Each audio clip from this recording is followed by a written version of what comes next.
చూడండి కోకిలలు.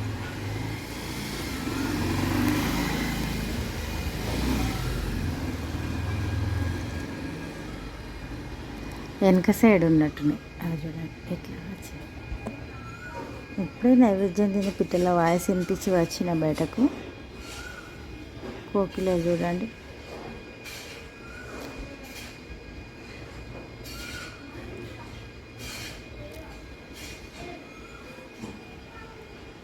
చిట్టిపిట్ట విన్యాసాలు చూడండి. అది ఎంత అంటే అంత చిన్నగా ఉంటుంది, తిరుగుతూనే ఉంటుంది. అది చూడండి.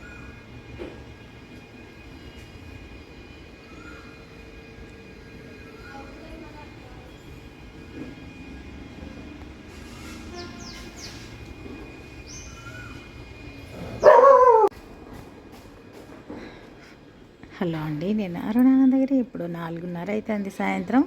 ఓ కోతుల గుంపు మళ్ళీ వచ్చింది. పైన ఉండే కాకుండా కింద కూడా ఉన్నాయి చూడండి, చాలా ఉన్నాయి. ఇప్పుడు 2 వచ్చిపోయినాయి కదా.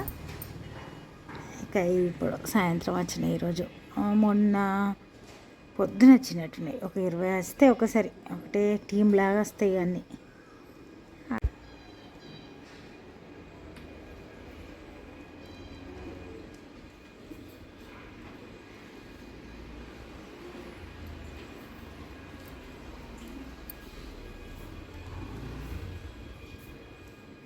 సింగిల్ హ్యాండ్ కోతి వచ్చింది మళ్ళీ. ఇంకా ఇప్పుడైతే ఈవినింగ్ రొటీన్ స్టార్ట్ అయింది. అయితే పగలు వర్షం పడ్డది. వర్షం ఒక గంట సేపు పడ్డ తర్వాత, వర్షం అయిపోయిన తర్వాత కోతులు వచ్చినాయి. కోతులను కూడా చూడడం అయిపోయింది. మళ్ళీ ఈవినింగ్ రొటీన్ చేయడం స్టార్ట్ చేసిన. 4:35 అయిందంటే ఇక టీ పెట్టాల్సిందే, అట్లా ఉంటుంది. అయితే ఈరోజు మార్నింగ్ దోశ చేసిన, ఇక చట్నీ చేసిన. అయితే ఈరోజు ఆలు కర్రీ చేసిన కాబట్టి ఈవినింగ్ కూడా దోశ వేసి, మరి చట్నీ ఉంది ఎట్లాగో, ఆలు కర్రీ ఉంది కదా, మళ్ళీ మా వారికి ఈవినింగ్ తను తినే అలవాటు ఉంది. ఇక తనకు దోశ వేసి ఇచ్చి నేనైతే టీ తాగుతా. ఇక ఇప్పుడు ఆలు కర్రీతోటి దోశ చాలా బాగుంటుంది. కానీ మార్నింగ్ మనం ఒక కర్రీ చేయాలి, సాంబార్ చేయాలి, చట్నీ చేయాలంటే టైం సరిపోదు. అందుకని నేను చట్నీ చేస్తాను. అప్పుడప్పుడు ఆలు కర్రీ చేసినప్పుడు ఇంకా ఈవినింగ్ ఇట్లా వాళ్ళకు దోశ వేసి ఇస్తా. మొత్తానికి ఇక ఇప్పుడైతే తనకు సర్వ్ చేసి నేను టీ పెడతా. ఇక ఈరోజు మరి శనివారం రోజు ఇట్లా నడుస్తుంది. నైట్లా వెంగమాంబ ముత్యాల హారతి కూడా ఇద్దాం అనుకుంటున్నా. అప్పుడు కూడా ఒకవేళ వీలైతే మీకు చూపించడానికి ప్రయత్నం చేస్తా. ఇక వారు న్యూస్ చూస్తుంది కాబట్టి డిస్టర్బెన్స్ ఉంది కాబట్టి నేనైతే మళ్ళీ వాయిస్ ఓవర్ ఇవ్వాల్సి వస్తుంది. ఆలు కర్రీ అయితే సూపర్ అంటే సూపర్ ఉంది. అయితే ఎవరైనా కొత్త వాళ్ళు కూడా చేసినా సూపర్గా కుదిరే కర్రీ అంటే ఆలు కర్రీ అనుకోవచ్చు. అట్లా అంత బాగా కుదురుతుంది. కొత్తగా చేసే వాళ్ళకైనా కూడా సూపర్. ఇప్పుడు టీ కూడా పెట్టినా, అల్లం టీ. అయితే సమ్మర్లో మనం పాలు విరిగిపోయే ఛాన్స్ ఎక్కువ ఉంటుంది. ఎప్పుడు ఫ్రిడ్జ్లో ఉంటే ఏం కాదు, ఒకసారి మనం బయట పెట్టినామంటే పగిలిపోతాయి. అందుకని 4 వరకే ఒకసారి వేడి చేసినామంటే ఏం కాదు. 5, 6 దాటిందంటే పాలు విరిగిపోతాయి. బయట ఉంటే, ఫ్రిడ్జ్లో ఉంటే ఏం కాదు. ఇక ఇప్పుడు అల్లం టీ అవుతుంది. అల్లం టీ తాగి మళ్ళీ ఫ్రెష్ అయ్యి 6 గంటలకు మరి దీపారాధన చేసుకొని రాత్రి ముత్యాల హారతి ఇద్దాం. హలో అండి, నేను అరుణానందగిరి. ఇక ఈరోజు మనం వెంకటేశ్వర స్వామి వారికి వెంగమాంబ ముత్యాల హారతి ఇవ్వడానికి ఇక ఇప్పుడైతే అన్నీ సిద్ధం పెట్టుకున్నాం. ఇక్కడైతే ఫస్ట్ ప్లేట్లో ముగ్గేసి, ముగ్గులో మరి పూలు మన దగ్గర ఎక్కువ పూలు ఉంటే ఎక్కువ పెట్టుకోవచ్చు. అయినా ప్లేట్లో ఒక పువ్వు ఉండాలి కాబట్టి ఒక పువ్వు అయితే పెట్టిన. ఇక ముత్యాలు, ఒక చిన్న పుష్పం, వెండి పుష్పము ఉంటుంది. ఇవి ఇట్లా. సరే, ఇప్పుడు నైవేద్యాలు గిటన్నీ పండు సమర్పిస్తాను నైవేద్యంగా. ఇక ఇక్కడ ఒక్కొక్క వత్తి 3 వత్తులు ఉన్నాయి, 7.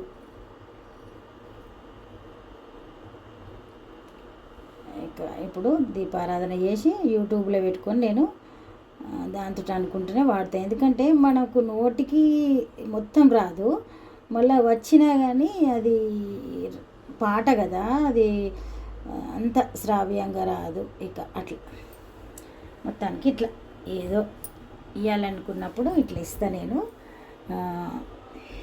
ఇంకా మనం తిరుపతి సేవకి వెళ్ళినప్పుడు అక్కడ వెంగమాంబ బృందావనం పోయినప్పుడు పూజారి అక్కడ మీ ఇంట్లో కూడా ఇచ్చుకోవచ్చు అమ్మ అని చెప్తే నేను అట్లా ఇస్తున్నా. ఇక ఇట్లా మొత్తానికి ఈ దీపం వాడక చాలా రోజులైంది, తెచ్చి నుంచి అట్లనే ఉంచుడు అవుతుంది. ఇక ఈరోజు ఈ దీపంతో దీపారాధన చేస్తున్నా. రోజు రాత్రి మరి వెంకటేశ్వర స్వామి వారికి వేంగమ్మ ముత్యాల హారతి ఇద్దామని అన్నీ సిద్ధం పెట్టుకున్నా. ఇక ఇప్పుడు ఇద్దాం. మరి అయితే పండ్లు నైవేద్యంగా ఏదో ఒకటి పెట్టచ్చు. ఇక పెట్టిన తర్వాత మనం స్వీకరిస్తే సరిపోతుంది.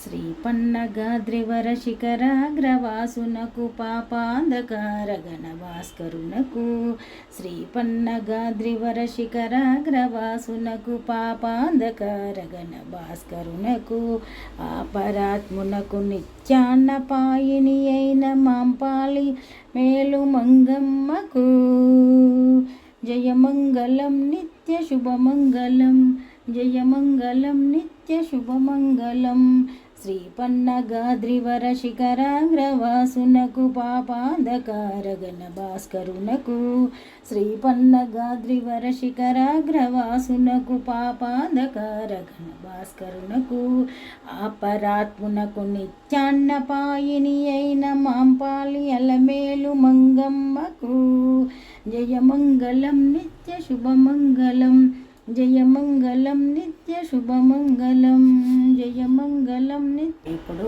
వేంగమ్మ ముత్యాల హారతి సంపూర్ణమైంది. ఇప్పుడు ఈ ప్లేట్ ఇక్కడ పెట్టి దీపారాధన తెల్లారేసరికి అదే సంపూర్ణమవుతుంది.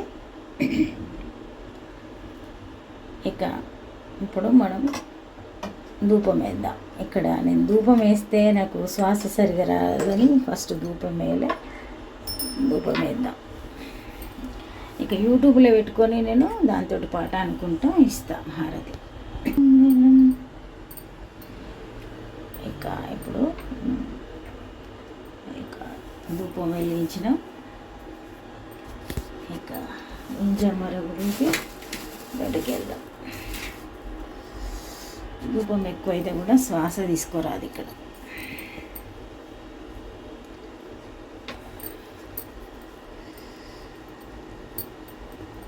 ఇక ఇప్పుడు పూజ సంపూర్ణమైంది కాబట్టి బయటకు వెళ్ళి ఇంట్లో కూడా మనం సాంబ్రాణి పోగేసుకుంటే వేసుకోవచ్చు.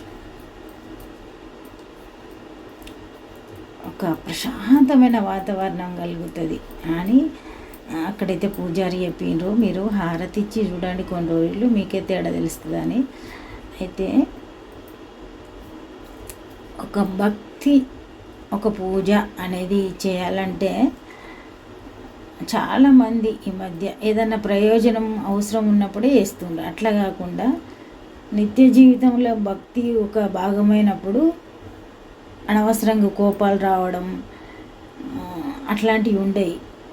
అది నేను అంటే ఒక మంచి మార్గం ఏర్పడుతుంది. మనము ఒక పద్ధతి కొద్దీ ఉండడం ఏర్పడ్డ తర్వాత మనం చెడు ఇష్టం ఉన్నట్టుగా ప్రవర్తించడానికి ఆస్కారం ఉండదు. ఒక పద్ధతి కొద్దీ తయారవుతుంది.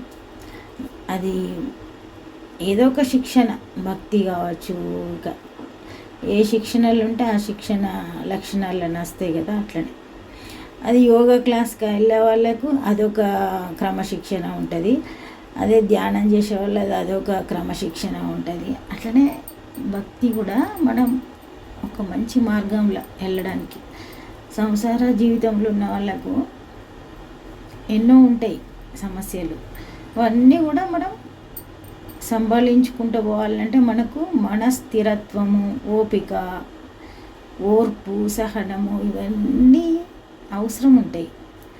అవన్నీ కూడా ఉట్టిగా రావు.